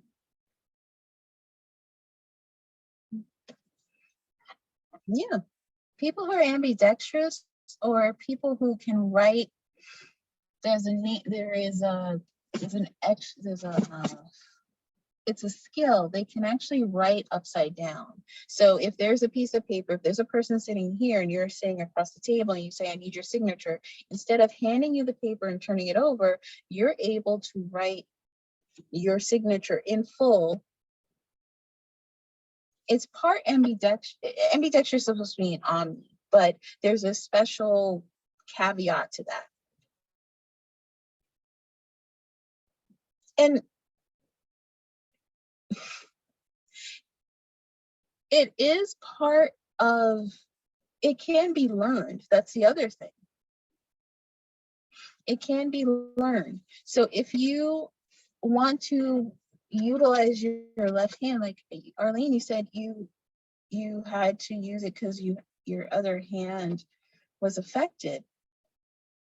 It takes a lot of practice, but of course it's harder as an adult because your brains are hardwired versus a child.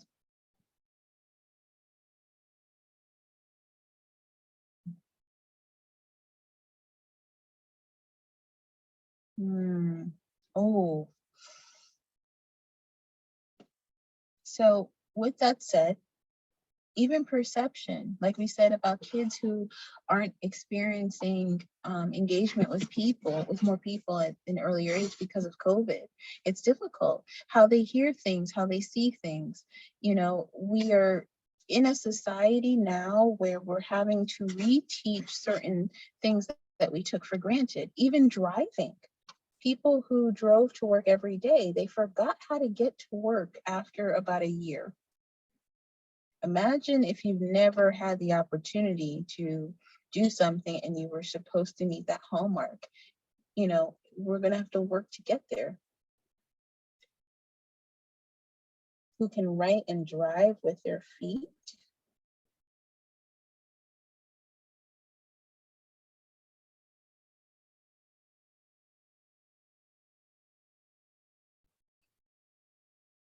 Resubmit, save it, do whatever you have to do. And I'm sorry, Brittany, I'm referring to you. Resubmit, save your post, do whatever you have to do. All I know is that I'm sitting in my car for that reason. I have a pretty good office thing going here. If I want to go on the road, apparently I can do that.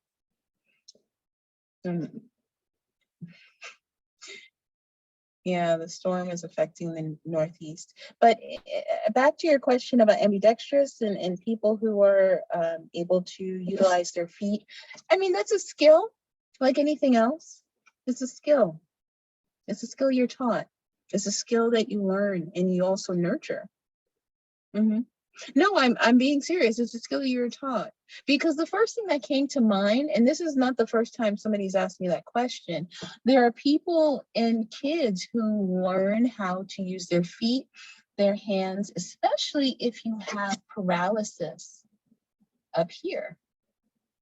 I mean, their feet for driving and writing, or there are certain genetic abnormalities where your feet act as your hands. It's about your ability to adapt to the issues that have plagued you. No. It's rewiring. There's something called neuroplasticity.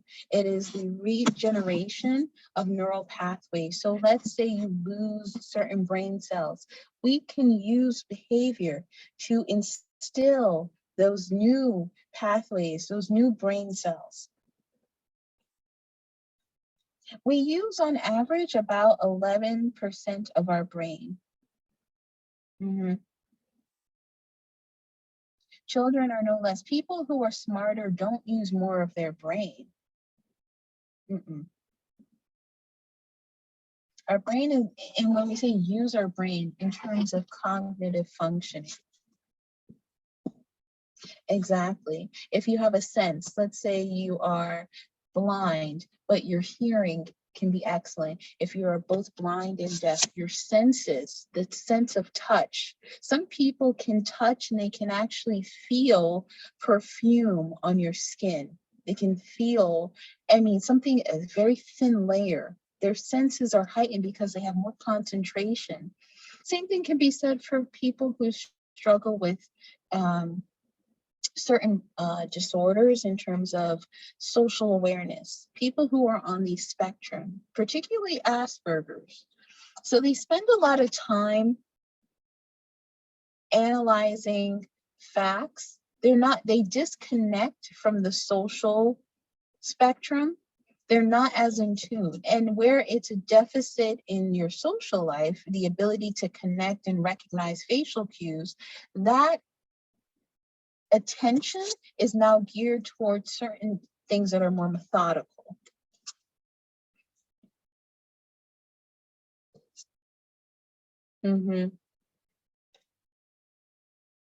It can. It depends on the person. It's not a given, but it definitely can get stronger. Same thing with hearing. Pitches, people who hear certain things, they're like, you know, they're blind, they feel like they can see the music through hearing it.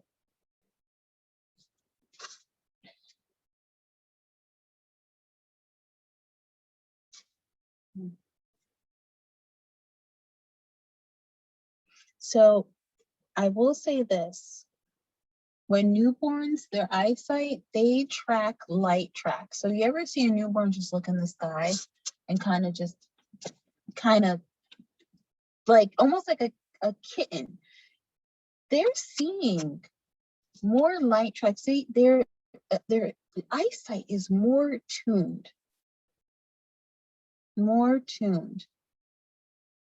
to seeing certain specks. So as as they progress by month, they start to see people in feet, and that is just the measurement in the US, but it'll be a different measurement other areas. But 1 year old infants' visual acuity is that of an adult. It looks cute, but you sometimes see 2-year-olds with glasses because their eyesight has progressed. So I will say this, if you have a comment, if you guys have a comment, please keep caps off. Caps is very, it comes off very aggressive. Even if you don't mean to be that way, just stop.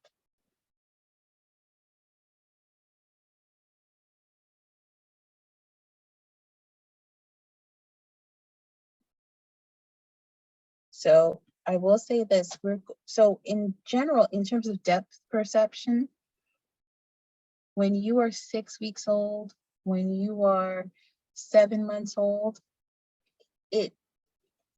as I said, that if you have a newborn at home, I hope you're not going to analyze your kid, because all of these motions and you're like, where are they in their stages? They're always testing out their environment. And there's a level of fear that you wish that they had, because they'll bump, they'll fall. That's when they're trying to figure out, hey, how far is this? How far is this? So when you have kids that fall, that grab, you're like, why did you do that? They don't know. They're testing it out.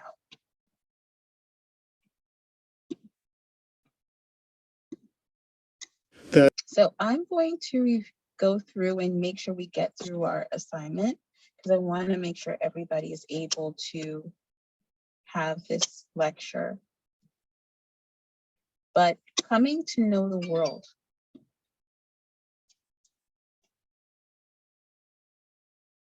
So coming to know the world in the way that you perceive things, you perceive people, perceive lines. This is where we start to see certain disorders diagnosed, such as autism, such as, Down syndrome can be diagnosed earlier, but generally this is where we start to see it. So even how you perceive faces, we discussed this earlier, but I want to make sure that you're able to see that certain weeks, certain months, the baby is able to recognize your face, and you wonder, is it just my face? No, it's smell, it's touch. But if you look like you're angry, that baby is going to say, oh, I'm not going to connect with you. If you look like you're nice, that baby is going to want to connect with you.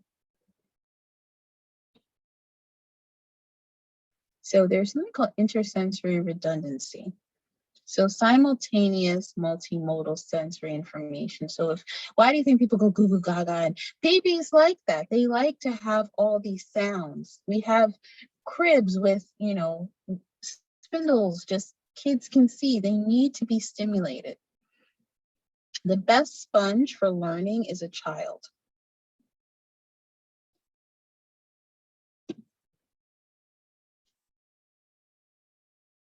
So let me go to the chat.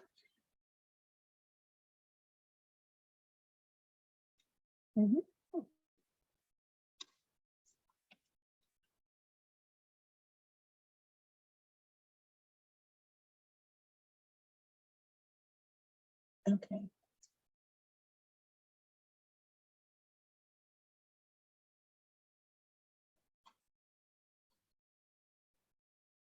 Okay. So becoming self-aware. So when do children realize that they exist? Have you ever seen a kid look at themselves in the mirror? The slapping of the mirror, kind of wondering, oh my God, who is that? Is that me? Yeah, that's where we start to see that recognition. Preschool, engaging with other children. It's cute. There's no level of racism. There's no level of prejudice, right? If you put two kids together, as long as they can play, right? If they're not coming with any preconceived notions, if somebody hasn't trained them to think this person is not a good person because of the way they look or the way they smell or sound. Kids like you just because they like you. They are blank slates. They have no preconceived notions. Kids go through what's called a mirror test. You ever notice that certain babies will go up to a mirror and start to breathe on it and or touch it and then try to kiss it? Kids are always kissing things. Why do children, especially babies, they'll put they put their mouth on things because it's exploratory. It's very cute to, see. It's adorable. They're affectionate, yeah. Pure, you're right. Pure innocence. You're right, Brittany, pure innocence. So this is the stage we teach kids to say, hey, what's your name? And they'll recognize me, like I'm, Bobby. Sorry, trying to think of a kid's name. Bobby. Bobby and Richard are my go-tos because they are my ambiguous children I use in all platforms. Bobby and Richard. Hi, I'm Bobby. I'm Richard. What's your name? If you say Bobby enough, they learn that's me. So, preschoolers start to talk, I and me. At this age, they now start to see how they understand other people. If they want to be friends with you, you'll see a 2-year-old hit another 2-year-old to get their attention, or maybe give them something and they'll start playing. If they don't like a toy and the kid gives them that toy, the kid won't play with the toy just because other kids play with the toy. They start to develop their own consciousness.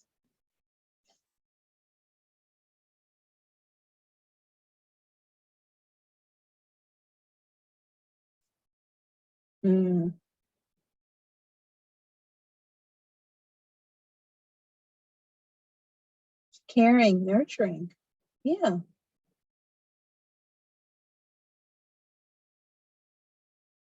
So different stages of knowledge. Kids become more aware. These are the ages, and I bring this up because not to make you sad, but these are the ages where people start to experience more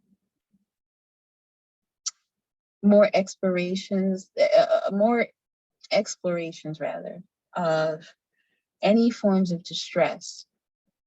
So children can understand emotion and they're susceptible. This is why parents hover. That's why I asked, how do parents feel?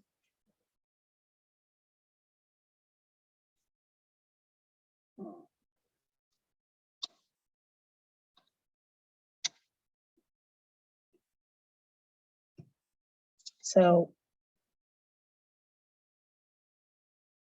at this period in time, they're just really trying to figure out, okay, is this person somebody I should be around? Not because they like them, but because they are not sure that that person is somebody who's going to be safe. Kids know, they realize, oh, that person scares me. This is the age where they start to jump back into the bed with you and say, I was scared, there was a boogeyman, or I saw a monster. They express themselves more through art. if they're in distress. So any questions? I know it's been an interesting type of evening. I see now more people out and about without their electronics, so I'm pretty sure the the use of our electronics is not returned. But any questions?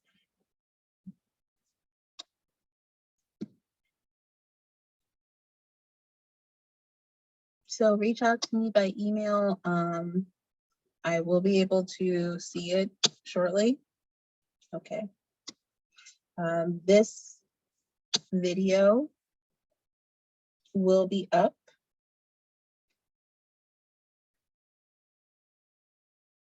and I would like to say by the end of the night, but unfortunately it's really dependent on our ability to access Wi-Fi. Awesome. So just to recap, we have discussion board 2 and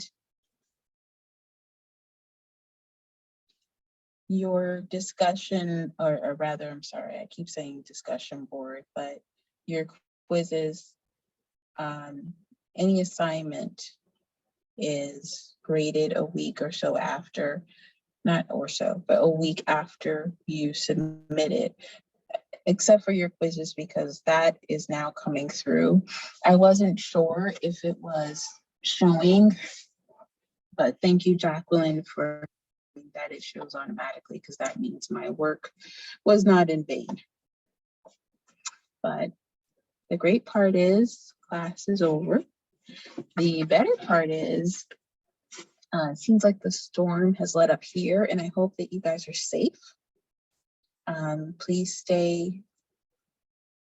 You know, I know some people had some issues, but keep yourselves, if you're near the Northeast, as safe as possible.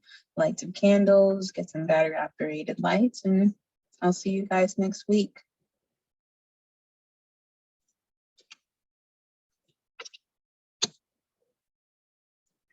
Have a good night. Oh, I will do my best.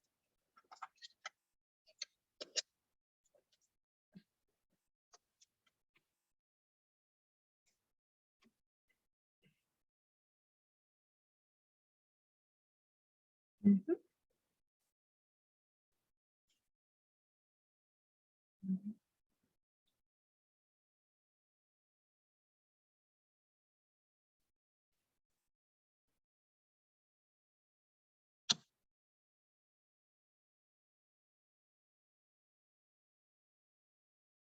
No, enjoy. Have a great night.